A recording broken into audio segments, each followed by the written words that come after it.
ខ្ញុំនឹងមកប្រាប់បងប្អូនពីរបៀបតាំង SLTP ឬក៏គេហៅថា take profit ហើយនឹង stop loss គឺកន្លែងដែលយើងតាំងចំណុចខាតឬចំណុចចំណេញនៅក្នុង MT5 តោះទៅសិក្សាទាំងអស់គ្នាបងប្អូនដំបូងយើងចូលកន្លែង MT5 នេះមកនេះយើងចូល MT5 មកបន្ទាប់មកចូលខ្ញុំ close ឲ្យអស់ទៅដំបូងវាចេញបែបនេះបងប្អូនវាចេញបែបហ្នឹងណាគឺវាអត់មានអីទេហើយមួយចំណុចនេះយើងមើលមកខាងលើកន្លែងចុចកន្លែងទិញកន្លែងលក់ហ្នឹងនេះកន្លែង sell ហើយកន្លែងនេះទៀតគឺកន្លែង buy ដូច្នេះហើយពេលដែលយើងចុច sell ឬក៏ចុច buy ខ្ញុំឧទាហរណ៍ថាយើងចុច buy ពងអញ្ចឹងបើយើងចង់ដាក់ SL ឬ TP ផងវាគឺយើងចុចពីលើវាមួយទៀតមកចុចលើមួយទៀតមកនេះវាលោតសញ្ញាបែបនេះបងប្អូនគឺកាយវាណូតនៅលើកាយវាណូតនៅក្រោមអញ្ចឹងគឺឃើញបែបនេះបងប្អូនចង់ដាក់ SL មានន័យថា stop loss ដាក់កន្លែងខាតចំណុចខាតមានន័យថាបើមាសវាធ្លាក់ដល់កន្លែងហ្នឹងបើចុច buy ស្រាប់តែមាសវាធ្លាក់ចឹងឲ្យធ្លាក់ដល់ចំណុចហ្នឹងគឺវាកាត់ខាតខ្លួនអូតូយើងអត់បាច់ភ័យខ្លាចជាពិសេសអ្នកដែលជួយចិត្តតែពេលយប់អញ្ចឹងយើងចុច sell SL ហ្នឹងមកអញ្ចឹងយើងដាក់កន្លែងណាដែលយើងគិតថាចង់ឲ្យវាពេលដែលវាចុះមកដល់កន្លែងចំណុចហ្នឹងវាខាតអូតូគឺខាតចំនួនទឹកលុយយើងប៉ុណ្ណឹងបានហើយឧទាហរណ៍ថាយើងចង់ដាក់ប៉ុណ្ណឹងតែយើងមើលកន្លែងនេះដែរយើង 0.01 អញ្ចឹងទៅឧទាហរណ៍ថា 0.01 អញ្ចឹងយើងចុច buy អញ្ចឹងពេល stop loss របស់យើងចង់ដាក់ប៉ុន្មាន20រៀលយកនេះដាក់ត្រឹមប៉ុណ្ណឹងដាក់កន្លែងsupport អញ្ចឹងដាក់កន្លែងហ្នឹងអញ្ចឹងបងប្អូនចុចកន្លែងនេះមកនេះចុចកន្លែងហ្នឹងមកអូខេអញ្ចឹងមានន័យថាបើសិនណាជាមាសនេះដែលយើងដាក់នេះវាអត់បានឡើងទៅលើទេបើឡើងទៅលើយើងចំណេញតែបើវាចុះមកដល់កន្លែងចំណុចនេះចុចមកដល់កន្លែងចំណុចនេះគឺយើងខាតអាហ្នឹងគេហៅ stop loss ឬក៏គេហៅ SL អូខេចុច TP វិញគេដាក់បែបម៉េច TP ដូចគ្នាគឺយើងចុចកន្លែងbuy វិញក៏បានឬក៏យើងចុចអាកន្លែង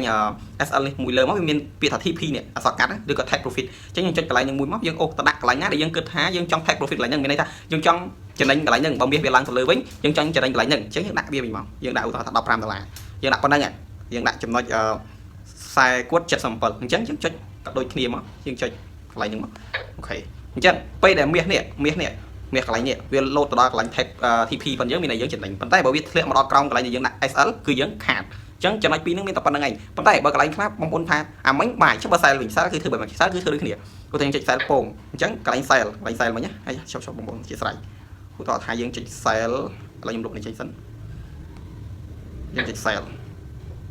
ឧទាហរណ៍យើងចុច sell វិញ sell ពងអញ្ចឹង sell កន្លែងនេះបើយើងចង់ឲ្យវា SL កន្លែងណានេះ SL កន្លែងនេះអញ្ចឹងយើងដាក់កន្លែងហ្នឹងមកនេះ40គួត72ហ្នឹងមកយើងចុចកន្លែងនេះដូចគ្នាមកអូខេតាំងកន្លែង SL យើងចង់ TP វិញយើងធ្វើម៉េចចុចដូចគ្នាចុចកន្លែងនឹងមួយទៀតមកវាលោតចេញមកចុចកន្លែង TP ហើយយើងចុចកន្លែងនេះដូចគ្នាអូខេបាទអញ្ចឹងពេលដែលវាលោតឡើងទៅលើយើង